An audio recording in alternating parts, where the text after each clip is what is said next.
आपकी नेक्स्ट अगली क्रिया है डिस्प्लेसमेंट रिएक्शन यानी विस्थापन क्रिया। ये क्या है, कैसे करेंगे इसको, और सीखते हैं हम लोग। तो देखिए डिस्प्लेसमेंट रिएक्शन का मतलब आपका एक, देखिए एक होता है सब्स्टिट्यूशन और एक होता है डिस्प्लेसमेंट। तो एक उसको प्रतिस्थापन बोलते हैं, इसको विस्थापन बोलते हैं, ठीक है। तो इसमें परिभाषा कुछ हिंदी में इस प्रकार की होगी कि कोई परमाणु या धातु, कोई धातु परमाणु ऐसे बोल दीजिए, कोई परमाणु या धातु परमाणु, तो ज्यादातर धातुएं ही ये दिखाती हैं क्रिया, दूसरे भी दिखाते हैं तत्व। कोई धातु परमाणु किसी लवण के या अणु के तत्व को प्रतिस्थापित कर देती है, तो इस प्रकार की अभिक्रिया को हम विस्थापन क्रिया या डिस्प्लेसमेंट रिएक्शन कहते हैं। जैसे कॉपर सल्फेट का हमारे पास सॉल्यूशन है, इसमें आयरन की रॉड में कुछ भी हमने डाला तो क्या होगा, आयरन जो होगा वो कॉपर को कॉपर सॉल्यूशन से, कॉपर सल्फेट के सॉल्यूशन से रिमूव कर देगा। और रिमूव करने का मतलब अलग नहीं कर देगा या गायब नहीं कर देगा। अभी मैं आपको एक एग्जाम्पल के साथ समझाता हूं इसको, क्योंकि इससे फेमस रिलेटेड दो टॉपिक भी आते हैं। जो दो टॉपिक हैं, दो क्वेश्चंस हैं, उनको भी मैं आपको क्लियर कराऊंगा कि जब ये रिप्लेस हो जाएंगे एक दूसरे से, तो आपके पास कॉपर अलग हो जाएगा और फेरस सल्फेट अलग हो जाएगा। ठीक, कहने का मतलब क्या हुआ कि आपके एक सोल्यूशन रखा था, इस सोल्यूशन में क्या था, CuSO4 यानी कॉपर सल्फेट का सोल्यूशन था। तो कॉपर सल्फेट के सोल्यूशन का मतलब ये नहीं कि कॉपर सल्फेट का एक मॉलिक्यूल घूम रहा है, ये एक साल्ट है, ये एक कॉपर सल्फेट का फार्मूला लिखा है, मॉलिक्यूल नहीं है। पहली बात मैं आपको बता दूं कि जिसमें कोवैलेंट वैलेंट बॉन्ड होते हैं वो मॉलिक्यूल होते हैं, और जिसमें आयनिक बॉन्ड होते हैं यानी प्लस माइनस वाले, तो उनको जो है हम लोग क्या बोलते हैं, फार्मूला बोलते हैं, ठीक है। तो अब ये Cu++ आपके सोल्यूशन में अलग होगा और SO4 अलग होगा, दिख नहीं रहा होगा, Cu++ आप सोल्यूशन में जो है पूरे में घूम रहा होगा। अब जो आयरन है वो ज्यादा मोर रिएक्टिव है, तो आयरन की अगर हम नेल या कुछ भी मान लीजिए एक डाल देते हैं इसमें, ठीक है, कोई कील मैंने डाली या रॉड डाली, कील डाली, तो हुआ क्या, इसके जो आयरन है वो Fe है केवल, इसने अपने 2 इलेक्ट्रॉन इसको दे दिए। अब हुआ क्या, जब इसने 2 इलेक्ट्रॉन इसको दिए तो अभी ये जो Cu++ है इसका कलर है ब्लू, क्या है, ब्लू।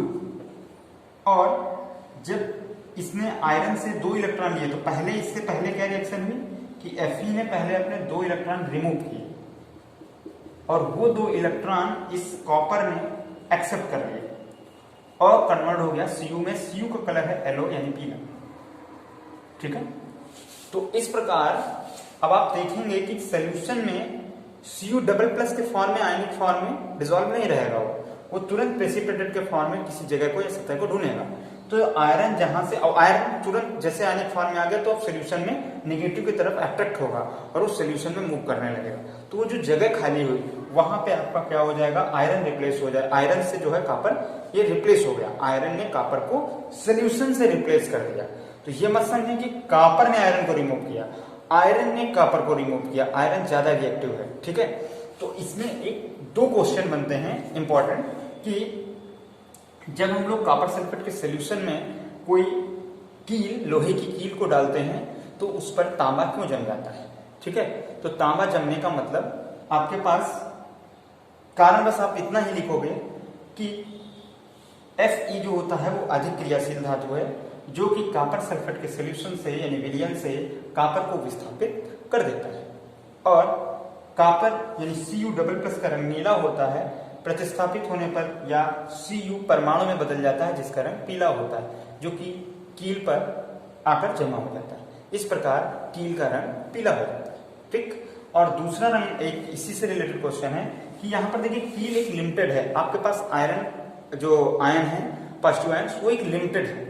लेकिन अगर ये हम एक बड़ी सी रॉड डाल रहे हैं तो रॉड में आपके पास ढेर सारे आयन जो होंगे, आयरन परमाणु एटम्स होंगे, अवेलेबल होंगे। तो जितने भी सॉल्यूशन में कॉपर Cu++ ब्लू कलर के आयन्स हैं वो सारे के सारे रिप्लेस हो जाएंगे। उससे होगा क्या, सॉल्यूशन का कलर फेड हो जाएगा यानी फीका पड़ जाएगा। जो अभी ये किस कलर का है, ब्लू कलर का ही दिख रहा होगा सॉल्यूशन, और वो बाद में किस कलर का हो जाएगा, फेड हल्का ब्राउन कलर का हो जाएगा। तो एक क्वेश्चन ये भी पूछा जाता है कि जब किसी धातु की छड़ को जब लोहे की धातु की छड़ को कॉपर सल्फेट के विलयन में डुबोया जाता है तो उसका रंग क्यों उड़ जाता है? तो रीजन आपको यही देना है कि प्रतिस्थापन अभिक्रिया होती है, विस्थापन अभिक्रिया होती है, डिस्प्लेसमेंट रिएक्शन होती है, जिसमें आयरन के परमाणु यानी एटम्स कॉपर सल्फेट के सॉल्यूशन से कॉपर को जो है रिप्लेस यानी कि डिस्प्लेस कर देते हैं, जिसकी वजह से जो है कलर का जो सॉल्यूशन होता है उसका कलर क्या होता है? फेड हो जाता है, यानी कि फीका पड़ जाता है। बस ये दो प्रश्न आपसे घुमा के पूछे जाते हैं। इसके बाद आपको ये परिभाषा याद हो गई होगी हमारे हिसाब से, those reaction in which a metal element displace the another element, ठीक है, displace the another atom or element of other formula or molecules, ठीक है। तो this type of reaction is known as आपकी डिस्प्लेसमेंट रिएक्शन, ठीक है। और इसके बाद नेक्स्ट इसी का सेकंड आ जाता है, इसी से रिलेटेड है डबल डिस्प्लेसमेंट। क्या है? अच्छा, जैसे मैंने आपको ये एक एग्जांपल दिया, पहले इसी को क्लियर कर लें, और भी एग्जांपल इसके हो सकते हैं। आपने एक कभी आगे पढ़ेंगे आप केमिकल रिएक्टिविटी सीरीज, ठीक है, तो उसमें आपको सीरीज होगी तो उससे पता चल जाता है कि कौन सी मेटल डिस्प्लेस करेगी और कौन सी नहीं करेगी, ठीक है। वैसे मैं बता दूं, वीडियो थोड़ा हो सकता है बड़ा हो जाए, ये एक शॉर्टकट होता है, अगर आप याद कर सकते हैं तो याद, मैं आपको कंप्लीट वीडियो मैं बनाऊंगा उस पर भी।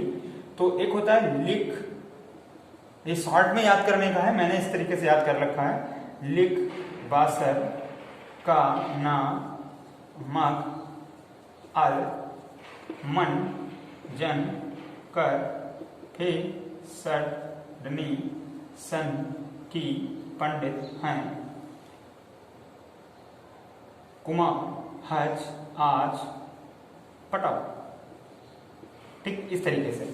तो इसमें क्या मतलब है, जो आपका ये है हाइड्रोजन है, हाइड्रोजन से ऊपर मैं खड़ी नहीं लिख पाया, तो हाइड्रोजन से जितनी पहले मेटल्स हैं आपकी सारी, ठीक है ना, तो ये आपकी ये सारी यहाँ से यहाँ तक आपकी हाइड्रोजन से ही है, हाइड्रोजन के बाद की सिर्फ इतनी है। तो इनमें से किसी से भी रिएक्शन अगर ऊपर वाली इधर सिंगल एलिमेंट है और नीचे वाले का कोई साल्ट है तो reaction in displacement reaction possible है, ये याद रखिएगा, ठीक है। अब इसी के तर्ज पे बहुत सारी रिएक्शनें लिखी जा सकती हैं, जब मैं लिख सकता हूँ Zn प्लस CuSO4, तो Cu तो नीचे ही, ये चार आप ध्यान रखिएगा, Cu Hd Ag Pt Au, तो आपको एक इधर से मिलेगा, एक इधर से मिलेगा, हमेशा आपको जर्नल अगर कहीं फिल करने को या कुछ मिलता है तो आपको रिप्लेस करा देगा, ठीक है। बस Cu आपका बन जाएगा क्या, सेम Cu ZnSO4 और C जो है अलग हो जाएगा।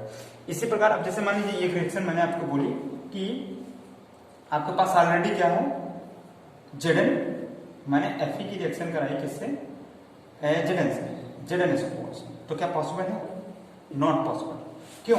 क्योंकि जो आयरन है वो लेस रिएक्टिव, क्या है, लेस रिएक्टिव है, और जिंक जो है ऑलरेडी मोर रिएक्टिव है, उसका साल्ट आपके पास अवेलेबल है, तो ये रिएक्शन नहीं है, इम्पॉसिबल है, ठीक है। तो ये थोड़ा सा आप याद रखिएगा, मैंने आपको बता दिया इसी में। अब बात कर लेते हैं हम लोग डबल डिस्प्लेसमेंट की। किसकी?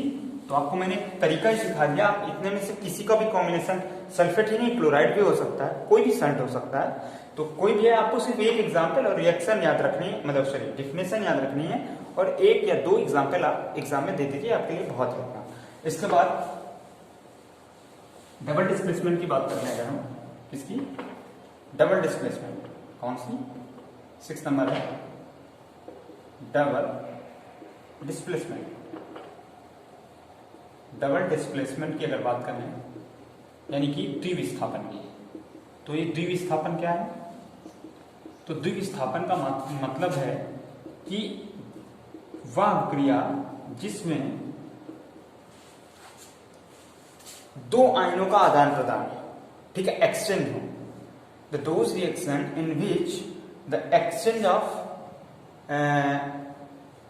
टू ग्रुप ऑफ एटम्स और आयन्स, ठीक है,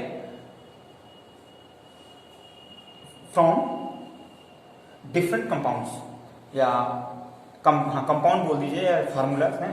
तो जैसे एग्जांपल में वे अभिक्रियाएं जिनमें दो यौगिकों के परमाणुओं का या परमाणु समूहों का या आयनों का एक दूसरे के साथ अदला बदली होती है या विस्थापन होता है, तो इस प्रकार की अभिक्रिया को हम क्या कहते हैं? द्विविस्थापन कहते हैं। एग्जाम्पल में आप अगर लें तो जैसे NaCl है, NaCl मैंने कहां से लिख दिया, मैं लिख रहा हूं BaSO4 और प्लस आपके पास है BaSO4 और NaOH, या NaCl लिख लीजिए, NaCl लिख लेते चलिए, NaCl नहीं एसिड लीजिए HCl, ठीक, इस टाइप का। तो अगर ये डिस्प्लेस होते हैं तो क्या बन जाएगा आपका अगर BaCl2 बनता है और H2SO4 बनता है तो ये किस टाइप की रिएक्शन हुई आपकी, ये आपकी डिस्प्लेसमेंट रिएक्शन। कैसी हुई? डिस्प्लेसमेंट, डबल डिस्प्लेसमेंट रिएक्शन हुई, ठीक है। इसी प्रकार से और भी एग्जांपल अदर भी हम ले सकते हैं। मान लीजिए आपके पास Na2SO4 है और इसकी रिएक्शन हम BaCl2 से करा रहे हैं। किससे करा रहे हैं? BaCl2 से। तो क्या होगा? एक्सचेंज हो जाएंगे, NaCl आपके पास बन जाएगा और आपके पास BaSO4 बन जाएगा। तो ये कैसी रिएक्शन हो गई आपकी? डिस्प्लेसमेंट रिएक्शन हो गई, बैलेंस है। आप लोगों को समझ में आ गया होगा मेरे हिसाब से, ठीक है। डबल डिस्प्लेसमेंट रिएक्शन यानी द्विविस्थापन अभिक्रिया क्या है? वह अभिक्रिया जिसमें यौगिकों के आयनों का आदान प्रदान होता है। तो those reaction in which the exchange of ions, the reaction is known as double displacement, ठीक है। क्लियर होगा आपको? इतना ही रखते हैं। इसके बाद याद रखिएगा डेफिनेशन और एग्जाम्पल ही इंपॉर्टेंट है आपके लिखने के लिए। इसके बाद में ऑक्सीडेशन और रिडक्शन आपको नेक्स्ट वीडियो में लेकर आऊँ, ठीक है। ये पूरा मैं आपको कंप्लीट 12th में भी अगर आ गया तो अभी आप इतना ही लिखेंगे तो भी आपको पूरे फुल मार्क्स मिलेंगे।